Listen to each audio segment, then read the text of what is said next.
What's going on, guys? Today we're going to talk about what to do after you find your winning product. So let's say you just spent weeks and weeks, maybe months trying to find your winning product on Amazon. That's great. Awesome. That's probably the hardest part of this whole thing. But the real question after that is what's next? So what do you do after you find your winning product? What steps do you take? As well as how do you assure that you're actually going to make money with this product? How do you assure that you're not going to get 1-star reviews with this product? Because even if you find the best product idea in the world, it does not matter if you get 1-star reviews on your Amazon listing or your margins are rock bottom and you make no money at all. So today I'm going to hop on screen and show you what comes next after you find your winning product idea, what you need to look out for. That way you make sure you can actually make some money with this and it doesn't all blow up. So if you found your winning product already, this is a great video for you. If you're currently searching for your product idea, this is a great video for you as well to make sure you know what comes right after this. Before we hop on screen, make sure you hit that little subscribe button for me. It helps out a ton, gets this out to more people. Otherwise, guys, let's get into it. All right, so the first thing we're gonna talk about today is something I call the final margin check. Okay, I'm sure you've done some light ones, but essentially this is after we get all the quotes. So how do we do this to get the final margin check? Make sure we can actually make some money here and have some decent margins, right? What we're looking for, it really depends, but somewhere between 20% and 40% plus margins on Amazon. If you're ordering 100 units and you get 20% margin, that's honestly great, okay? Because you're just gonna order more if it goes well. You're gonna get bigger price cuts, right? So maybe you move over here and you get 1,000 units right here, and then you get up to, say 30%. And then when you get up to 3,000 units, you get more up to this 40%. So really what you want to see, if you start with a really low order quantity, you essentially want to have a graph that goes your margin right here, and then your unit order right here. And it does something like this. So don't expect, if you order rock bottom units, to have a 40% margin. That's just not going to happen. But what you do want to know is a timeline, okay? So when we get quotes, we essentially want to ask them, okay, we only need 100 units. What is the price for that? Okay, so we get the money amount for that. But also ask them, okay, so we're going to start small, but what does 1,000 units look like? What does 10,000 units look like? So then we get the money amount for this. So we know what this graph looks like, right? So it's going to be, 20% here, and ignore my handwriting here. This is more of just a lesson as far as, what we need to talk about. But essentially it needs to look like this, right? So ignore my handwriting. I just love the whiteboard. I'm a very visual learner, so I'm guessing a few of you out there as well are. Okay, so the first thing we talked about is timeline, okay?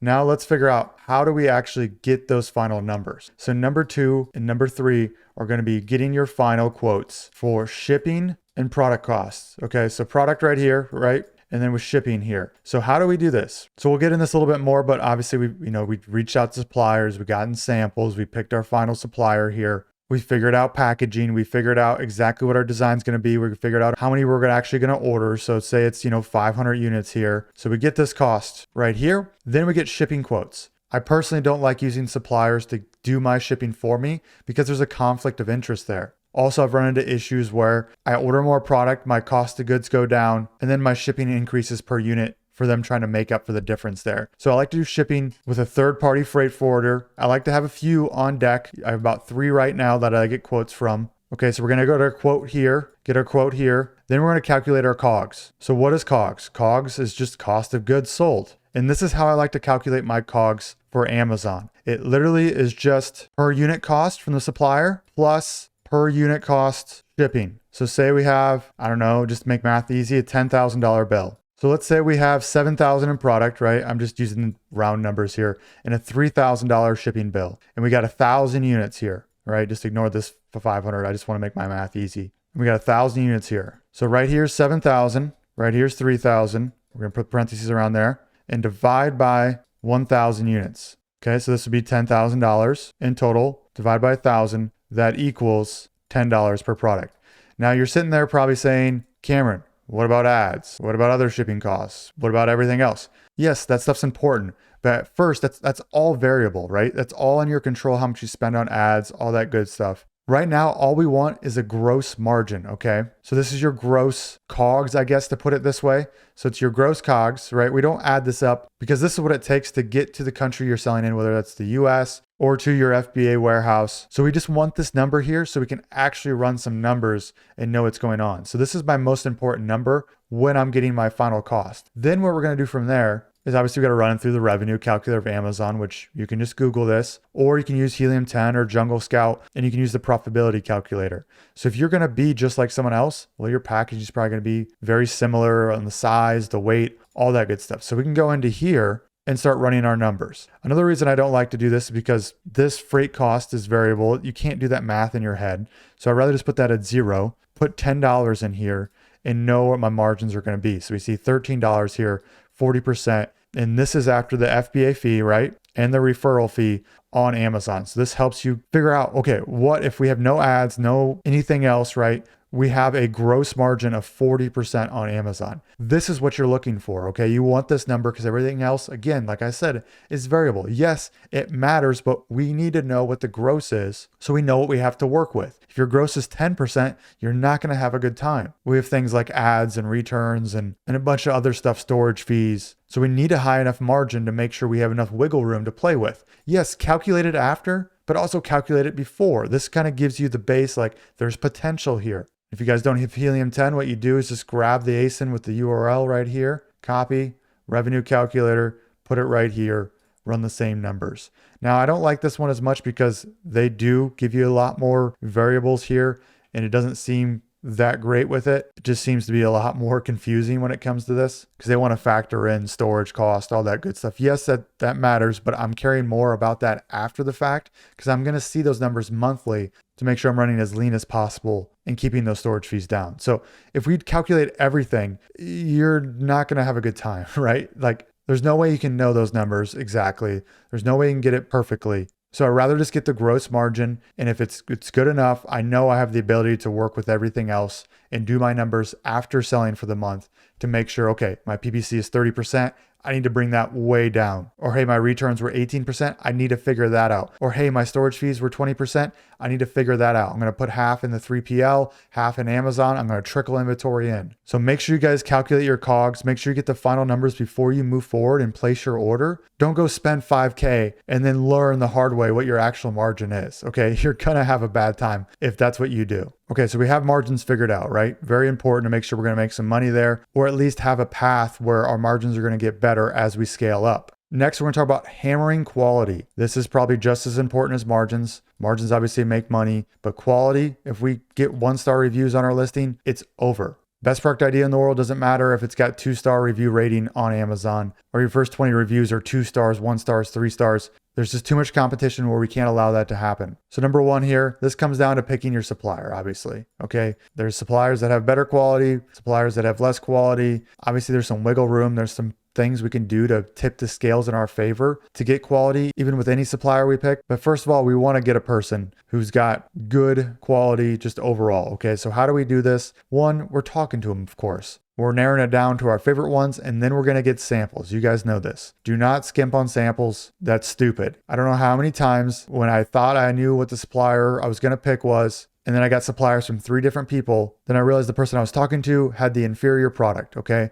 So get samples, get them in your hands, feel the goods, and then weigh the costs with the quality you're getting, right? If it's 90% of the way there, but it's 50% cheaper, probably should do that one. But if it's 10% more expensive, but 50% better quality, you probably should pick that one. So now we talked about samples. That's great. Say we picked our manufacturer. Now, say we're ready to place the order. We put 30% down. We did our margin check, all that good stuff. Now it's in manufacturing. Okay, so what do we do here? Inspections. Okay, if you skip inspections, you're probably going to fail. Like, just to be honest with you, if you don't get inspections done, you deserve to have 1-star quality products. Okay, because there are natural defect rates in manufacturing, regardless of how good the people are. And this is what keeps people honest, okay? And this is what gives you leverage to get things fixed before you pay that final 70%. So you get an inspection before it's done, you get the report back, there's things that need to be fixed, and then you're like, hey, I'm not paying you the 70% until things get fixed. Or maybe this comes back perfectly. That's awesome too. We want that. But do not skip this. Do not skip this on the second order or the third order, okay? Especially if your item is prone to having defects, all that good stuff, especially if they failed the first one. Keep doing this. It costs like $200. And honestly, if your product costs more than like $10 to $20 per unit, I would do an inspection probably every single time. Another thing to know here is don't get the inspection done by the supplier. That's obviously a huge conflict of interest. So make sure it's a third party that's doing this for you. Some people get it done by their freight forwarder. They provide those services. I'm honestly not a huge fan of that. I like to keep everything separate to avoid conflicts of interest. And you're probably asking Cameron, how does the freight forwarder have a conflict of interest if they do an inspection? Because they don't get paid until the product is moved. So maybe they're going to let things slide. That way they get paid faster and the product gets shipped. So find a third-party inspection company. Maybe it's your other freight forwarder who's not shipping those goods. Maybe it's just a straight-up inspection company. If you guys don't know much about inspection companies, what they'll do is they'll take a percentage of your goods. They'll essentially tear them out of their boxes, look at every single one, take videos, do a smell test, do a drop test, look for defects, give you a report back with videos, photos, a pass-fail based on a percentage, and you get to see every single little defect. So if something's really important to you, you tell your inspection company like, hey, I told them to double stitch this zipper here because it keeps snapping off. We'll tell them that, right? Make sure they know what they're looking for whatever the research you did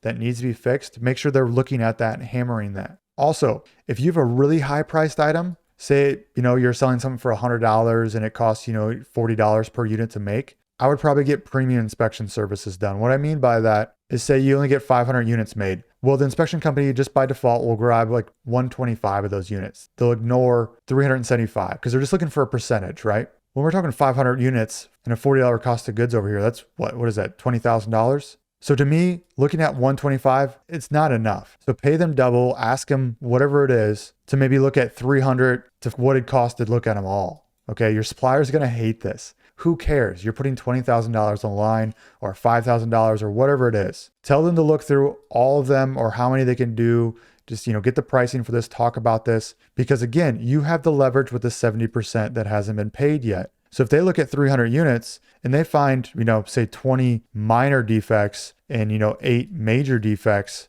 these are 20 to 28 returns or bad reviews you're saving right here. This gets a lot more out of your system that can cost you more, give you bad reviews, and we can force them to fix it. So it just brings all those bad things down even further because there's going to be defects. It's just part of the business. So if we can pay more, whether that's, $200 from the standard rate to $400, this will probably save you potentially thousands of dollars, right? So say we save, 20 units times 40 there, that's $800. Right there, your return investment is double. And sorry about the messy whiteboard. I get fired up and this is just too much fun. Another possible thing you could do is get your shipment sent to you before sending it into Amazon. Yeah, it's kind of annoying time and money wise. It's not my favorite thing to do. But if it's your first shipment, you can get there, inspect all the goods, make sure there's nothing you can't fix the next round, maybe fix a few things yourself. But it just gives you another layer of protection before you send those into Amazon. Obviously, you can't do that every single time, especially at scale. It's just not possible, but it's another option for you guys. So just make sure we're checking margins, okay? Because we need to make money, and make sure the quality's there. That way you don't get hammered with returns and 1-star reviews and blow this whole thing up when you found a really good product idea. That's it, guys. If you had any more questions on this, put them in the comments down below. I'll try to get back to every single one of those. Otherwise, we'll see you in the next one.